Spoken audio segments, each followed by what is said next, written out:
Selamat pagi saudara-saudaraku dimanapun saudara berada. Mari kita berdoa untuk mendengarkan firman-Nya. Ya Tuhan, kembali kami akan mendengarkan firman-Mu.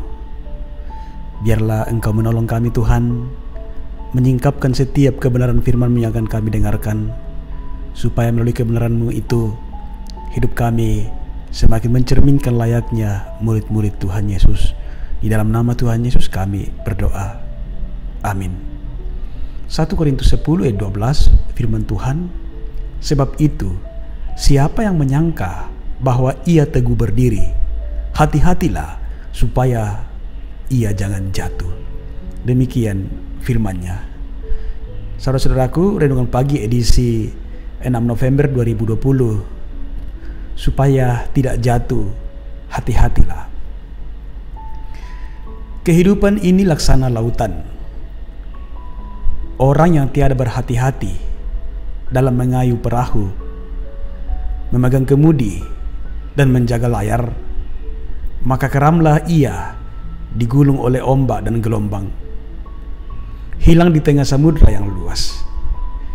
Tiada akan tercapai olehnya tanah tepi. Benar saudara-saudaraku bahwa menjalani hidup sangat dibutuhkan sebuah kehati-hatian. Saudara-saudara, siapapun manusia, dia punya potensi untuk berprestasi, untuk sukses. Namun siapapun manusia, dia juga punya potensi untuk jatuh. Siapa sangka Sean Quinn yang pernah masuk dalam jajaran orang kaya dunia, pada akhirnya melarat dalam penjara. Dulunya ia adalah pengusaha manufaktur terkaya di Irlandia. Kekayaan mencapai 6,5 miliar dolar Amerika Serikat pada tahun 2008. Quinn mengelola perusahaan keluarganya yang bernama Quinn Group yang didirikan pada tahun 1973 dan bermarkas di Irlandia Utara. Perusahaan manufaktur ini memiliki pabrik di Inggris, Jerman, Belgia, Prancis, Spanyol, dan Slovakia. Kemewahan hidup yang diraih akhirnya berdampak pada kesalahan pengelolaan usaha dan akhirnya bangkrut dan berujung di dalam penjara. Ini salah satu bukti yang sangat nyata bahwa siapapun bisa jatuh. Saudara-saudaraku, penyebab terbesar kegagalan atau kejatuhan seorang bukanlah karena persoalan atau pencobaan yang dihadapi terlalu besar atau melebihi kemampuan seseorang untuk menghadapinya, tetapi karena ia merasa kuat dan meremehkan apa yang sedang dihadapinya. Saat itu akan menjadi titik terlemah seseorang. Ada ungkapan malah mengatakan sangat sederhana seperti ini: manusia tidak jatuh karena gunung yang tinggi, tetapi oleh kerikil yang sangat kecil. Karena itu sangat perlu untuk berhati-hati dalam setiap langkah kehidupan kita. Dan hanya selangkah orang bisa jatuh.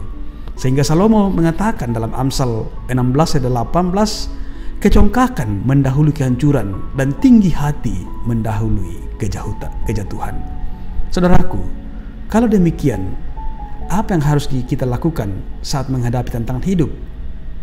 Jika kita membaca lebih lanjut ayat berikutnya dari pasal 13, di situ Paulus mengingatkan tentang pentingnya penyertaan Tuhan dalam apapun keadaan kita, terutama saat kita menghadapi pencobaan.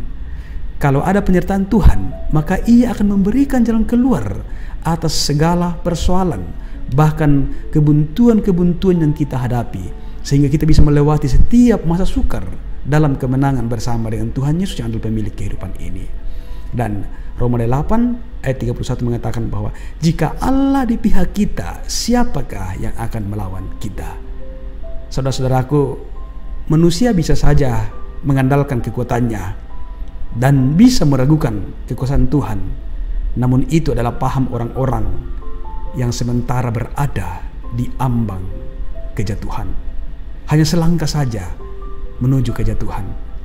Saudaraku, firman Tuhan hari ini mengingatkan kepada kita, sebab itu siapa yang menyangka bahwa ia teguh berdiri. Hati-hatilah supaya ia jangan jatuh.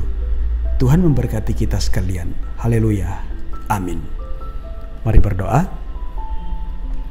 Terima kasih Tuhan untuk firman kehidupan yang kami alami pada pagi hari ini. Kami sadar Tuhan bahwa kami sangat banyak potensi untuk jatuh. Karena itu firman-Mu mengingatkan kami pada saat ini supaya kami terus berhati-hati, dan terlebih kami datang kepada Tuhan supaya kami terus ditopang dan diarahkan oleh Tuhan. Kami sadar Tuhan bahwa kami terbatas, kami lemah, dan hanya Engkaulah kekuatan yang bisa mengarahkan kehidupan kami. Tuhan, arahkan kehidupan kami Tuhan.